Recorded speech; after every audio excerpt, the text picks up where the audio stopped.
শবে বরাতে যত মানুষ মসজিদে আসে আমাদের দেশে, সারা বছরের অন্য কোন রাত দিন অন্য কোন সময় এত মানুষ মসজিদে আসে, এই রাতে বেশিরভাগ মানুষ মসজিদে যায় বা ইবাদত বন্দেগী করে যার যার মতে করে। বেশিরভাগ মানুষের ধারণা হলো যে এই রাতে ভাগ্য ঠিক হয়। যেহেতু ভাগ্য ঠিক হয়, ভাগ্য নির্ধারণ হয়, সেই জন্য এই রাতে মসজিদে যায়, ভিড় জমায় যে একটা রাত ইবাদত বন্দেগী করে যদি ভাগ্যটা নিজের অনুকূলে লিখে নেওয়া যায়, সারা বছরের ভালো কিছু লেখাই নেওয়া যায়, তাহলে তো সারা বছর ভালো থাকা যাবে। এই জন্য ওই একটা রাত একটু বেশি ইবাদত বন্দেগী করার চেষ্টা করে। ঠিক না বেঠিক? ভাইরা আমার, প্রথম কথা হলো ভাগ্য নির্ধারণ এই রাতে নয়, বরং লাইলাতুল কদরে হয়।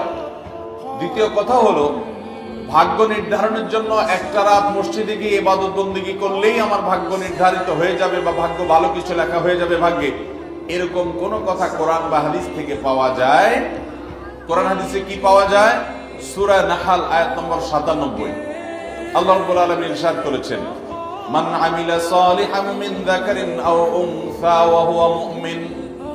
পুরুষ হোক আর নারী হোক, যে কোনো ব্যক্তি যদি ঈমানদার অবস্থায় ভালো কাজ করে, কোরআন হাদিসে নির্দেশিত কাজ, আল্লাহ যা করতে বলেছেন, রাসূল সাল্লাল্লাহু আলাইহি ওয়াসাল্লাম যা করতে বলেছেন, যদি সে কাজগুলো করে, তাহলে কি হবে? আল্লাহ বলেছেন, ফালানুহিয়ান্নাহু হায়াতান তাইয়্যিবা। তাহলে সেই পুরুষ সে নারীকে আমি পবিত্র জীবন দান করব।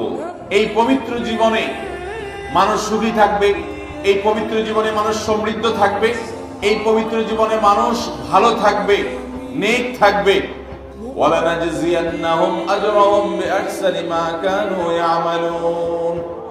এবং এই ইমানদার নারী পুরুষরা যদি নেক আমল করে, ভালো কাজ করে যদি সব সময়, তাহলে সেক্ষেত্রে আল্লাহ বলেছেন তারা যে ভালো কাজ করেছে ওইটার সবচেয়ে উত্তম বিনিময় আমি তাদেরকে দান করব।